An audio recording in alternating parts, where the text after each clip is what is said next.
In this issue of Video Fashion Specials, the spotlight lands on Italian style, circa autumn-winter 2007. Gisele Bündchen makes a rare appearance at Dolce & Gabbana. She was telling me backstage how, now that since she's given up the catwalk, she pretty much lives in trainers and flip-flops.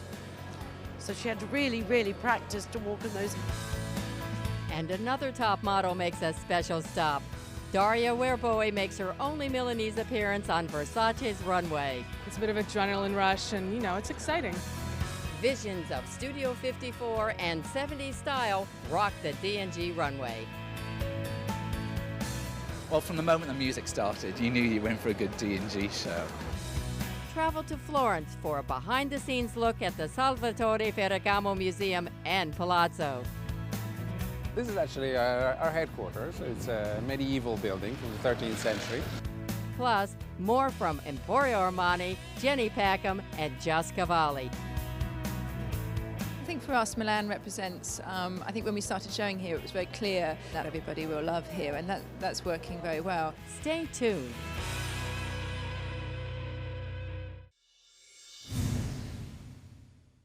In Milan, Versace remains one of the most relevant shows on the fashion calendar.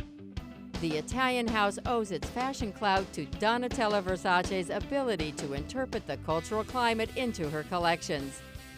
Even top model Daria Werboe couldn't resist Donatella's allure for fall 2007, returning to the runway after a several-season hiatus. It's a bit of adrenaline rush. I think it's her energy. She kind of has a really amazing sort of way of bringing back the old school way of fashion. She's always got a theme going. There's always, a whole energy, and it's just always fun to do. While everyone was having all that fun, Donatella managed to lock in on key trends of the season. My key message is a new silhouette which I call bell shape. It's a silhouette very constructive but not constrictive. Very small waist, rounder hips. It's done through fabrics, special fabrics, which I research very much in Italy and Japan. I thought this really was her best collection ever. And it also kind of came together. It made the entire fashion week in Milan come together. She used techie fabrics, shine, architectural shapes, long and lean. All the trends just came down that runway.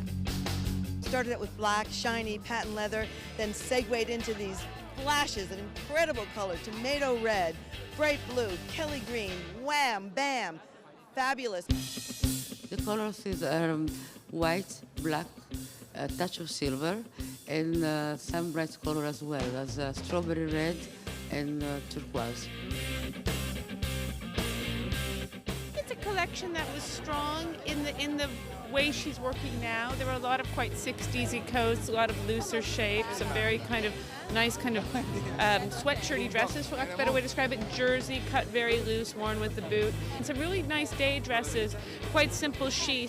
For evening, it was what she does. It was very well done, beautiful draped bodices, lovely colors. The evening is embroidered with mirror and plastic shapes. We're gonna see back some 3 numbers in metal mesh, but short cocktail dresses embroidered with mirror as well.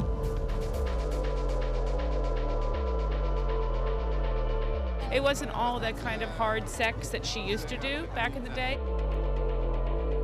I could just see this show and be happy to be in Milan.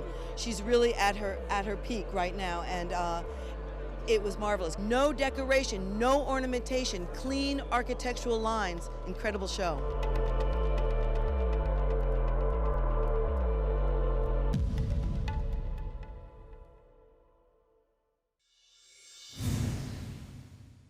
Well, from the moment the music started, you knew you went for a good D&G show. Inspired by the sex pots of the Studio 54 era, Domenico Dolce and Stefano Gabbana, the design duo behind D&G, whipped up a breezy chiffon fantasy laden with leopard print for the fall 2007 D&G woman.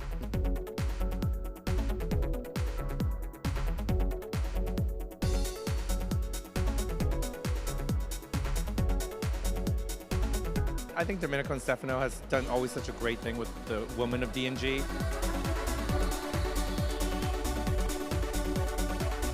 They've always made her very playful and sexy and jovial, and I think they sort of tap into different trends every season, but always find a way to bring it back to who that woman is. Backstage before the show, hair and makeup teams worked out a modern take on 70s style elegance. This is all about a smouldering eye. We're using a green shadow on top of the lids and a slight kind of a slate, almost like a slate taupe grey underneath the eyes, all shimmered. Beautiful mascara, white inside the eye, eyebrows bleached because it's like the look's based on Bieber and Ozzy Clark type of a look. And then we're also doing a really juicy red lip with a little bit of gloss on top. So it's very feminine, but at the same time very strong. What I really wanted to do was I wanted to do something that was kind of pumped. Something very, very simple and something really pumped. And what I did is I put lots of extensions in the girls' hair to kind of bulk out the amount of hair that they actually have, and straightened it with straightening irons, so it's like perfectly straight. And then we cut the ends of the hair with clippers, so it's very, very blunt. So everything is like really very, very pumped and very perfect.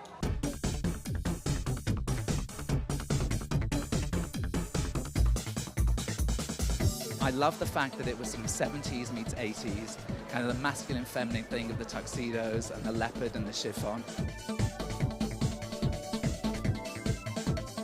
Very sexy and really what D&G should be about.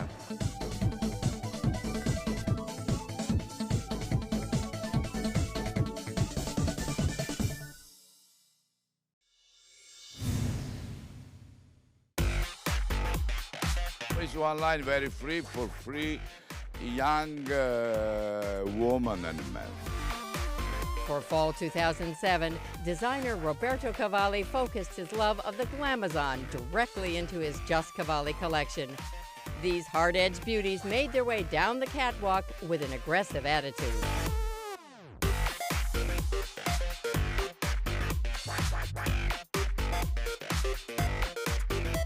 Party girls and boys will be happy to see that Cavalli has pulled out all the stops for his body-clinging fall-winter collection. From injecting bold, bright colors and shiny metallics to exposing a lot of leg with his miniature take on the bubble skirt, Cavalli ensured that his customer is sure to make an unforgettable entrance at any event.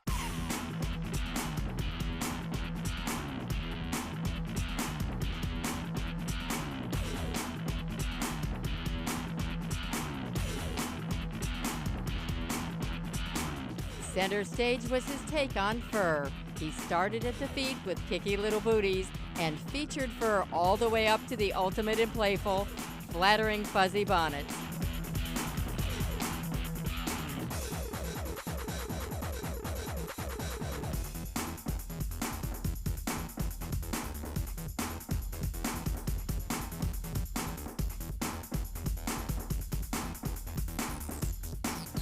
Men got the rock star treatment. The tighter the trouser, the better.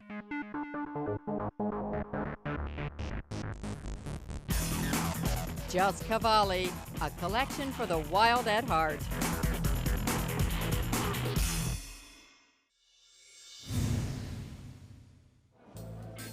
Backstage, edgy, glamorous clothes hanging from the racks of London-based designer Jenny Packham seemed right at home in Milan. I think for us, Milan represents, I think when we started showing here, it was very clear that we can just do glamorous, beautiful evening wear, and that's what everybody will love here, and that's working very well.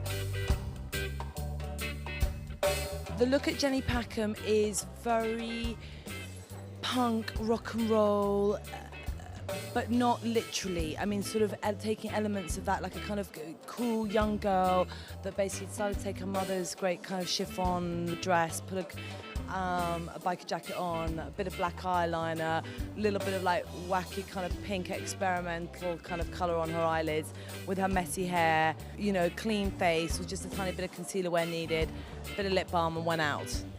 That's the look, darling. I'm trying to keep the girls fresh and young, kind of a little bit rock and roll, not too overdone, not too madame. So hopefully that works with all the very colourful, shiny clothes.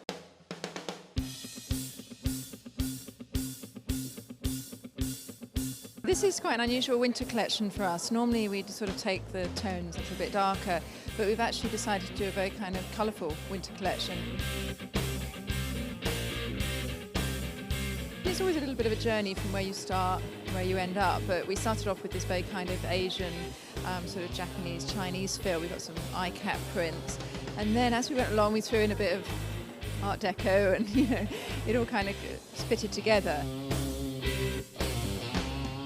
We kind of put together a mood board, and this time we also put up lots of pictures of birds of paradise, which we didn't really take any direct reference from, but when we finished the collection, it just seemed to me a lot of the dresses look like, you know, birds as well, you know, with the sort of tonal sort of ostrich, a lot of crystals as usual. We put embroidery in this season as well, and then working with Patricia Field on the styling, she added this sort of whole urban kind of look to it all, which is really interesting. For me, it's very much about the woman feeling confident in the dresses. I think it's important that they're comfortable as well as sort of beautiful.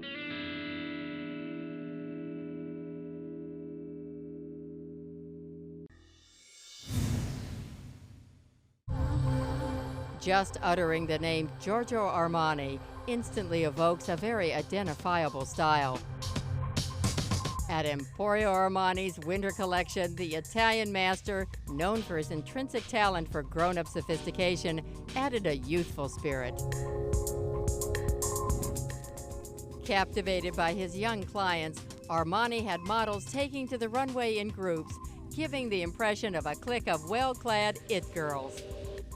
It's easy to be part of the best dress club when the clothes include bubble skirts, surefire minis, and a progressive take on exotic skins.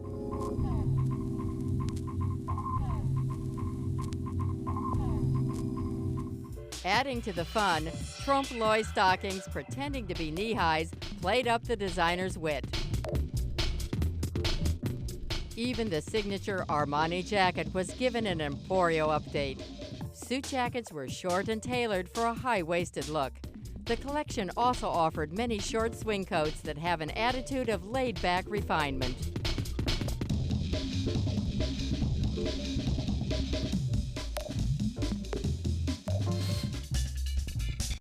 Evening wear was the highlight. Cocktail dresses ranged from the little black dress to more decorative looks awash with bows, ruffles, and the requisite Armani beading.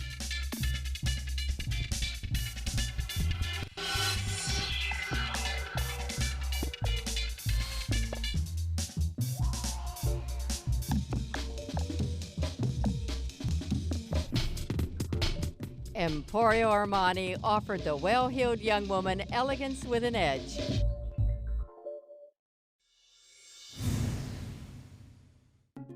In 1948, Salvatore Ferragamo, the shoemaker, bought a majestic building on the banks of the Arno River. This is actually our headquarters. It's a medieval building from the 13th century. There's a family office on the first floor and showrooms on the second and third floor. And the shop, it's the biggest shop that we have in the world. It's all the ground floor. The headquarters are situated at the end of one of Florence's chicest shopping streets. Via Tornabuoni is a very important street for Florence and for the fashion in Florence. From our shop you can actually see the famous Ponte Vecchio and all the way down the Arno, so a very, very predominant position. We actually have something very interesting that you should see, which is our new shop called Ferragamo Creation. And in this shop, we actually created some of the shoes that were made by my grandfathers in the 1930s.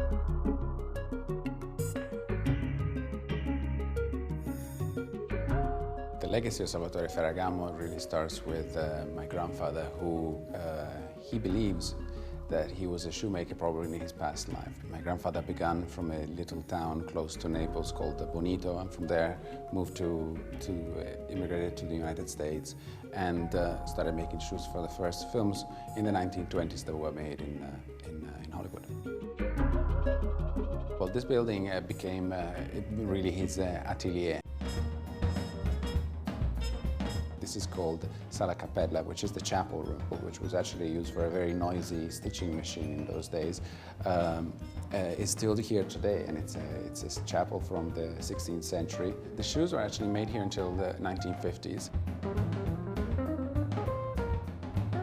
This room is called the Blue Room. You can see the frescoes, and this is actually a depiction of the Greek mythology, so it's a war between Greece and Turkey.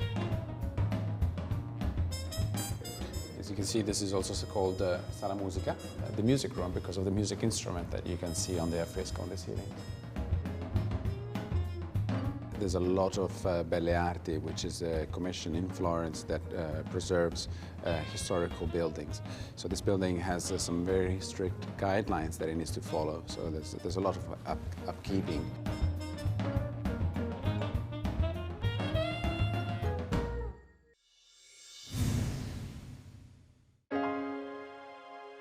We are at the Ferragamo Museum, and we are in the basement of Palazzo Spiniferroni. And the museum is dedicated to the founder, to the story, to the life of the founder, Salvatore Ferragamo. We have a big collection, 10,000 shoes, but each time we show only 200 models, selecting a special subject. The exhibition that we have at the moment is on shoes and color, because Ferragamo loved color. And in a period in the 20s when the other shoes were only brown or black, he made yellow, green, red shoes and multicolored shoes. It was a novelty because he wanted to have the shoes more than an accessory. It's an important part of the general look. Before, in the 20s, the 30s and 40s, each customer had the wooden last of the feet.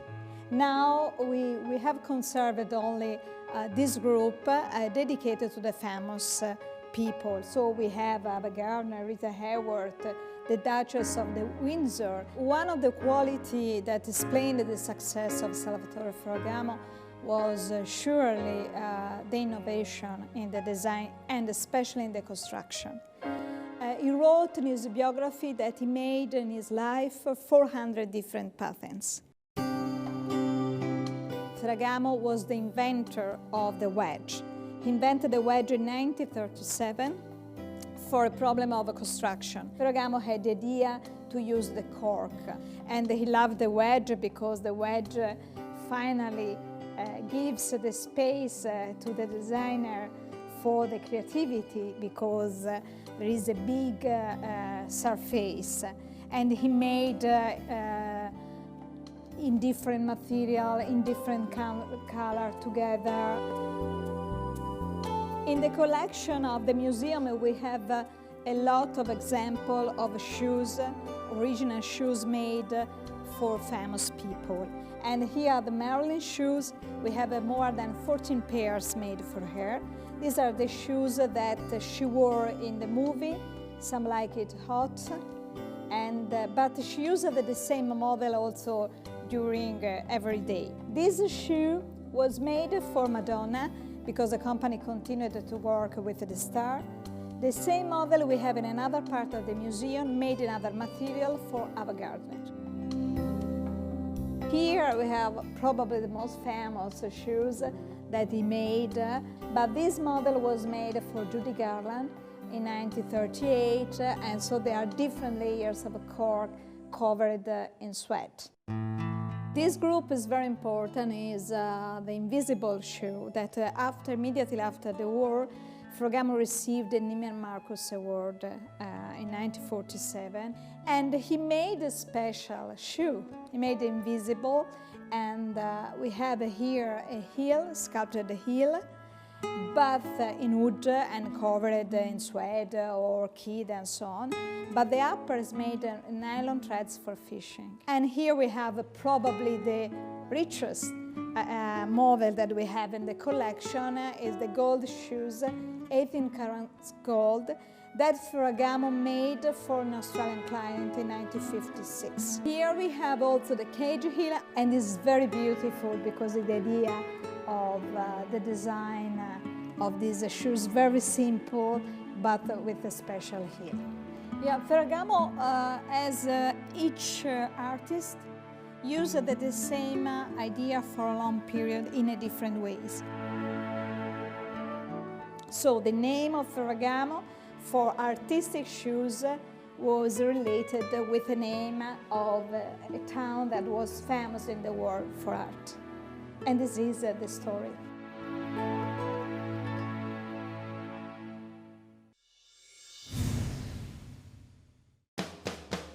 The dramatic staging, ultra-luxe S&M paraphernalia, and savage fur were sure signs that the Dolce Gabbana Fall 2007 collection was the antithesis of modesty. Their woman provocatively blazed a high-tech path to the future. Stefano and Domenico always follow their own path, and they represent a very sexy woman who's proud of her curves, not afraid to show them, and they did that to the ultimate degree. And the ultimate degree came in the form of Gisele Bündchen. After a long runway absence, the supremely sexy Brazilian worked it for the design duo. She was telling me backstage how, now that since she's given up the catwalk, she pretty much lives in trainers and flip-flops. So she had to really, really practice to walk in those. She said 12 inches. I think she might have meant 12 cms. I mean, they were very, very high.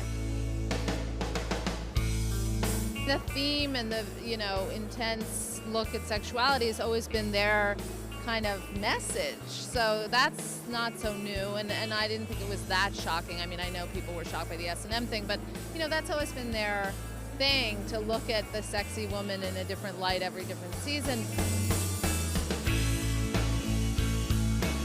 I thought it was quite extraordinary. It was an incredibly high-tech performance, because a lot of those fabrics, which look like plastic,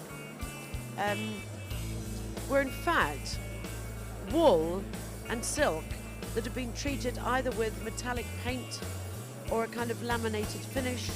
I mean, even the lace had been kind of coated with this extraordinary metallic process. I mean, it's almost like taking luxury to the factory floor. Beautifully executed clothing. I mean, unbelievable, the beading and the details and the studding.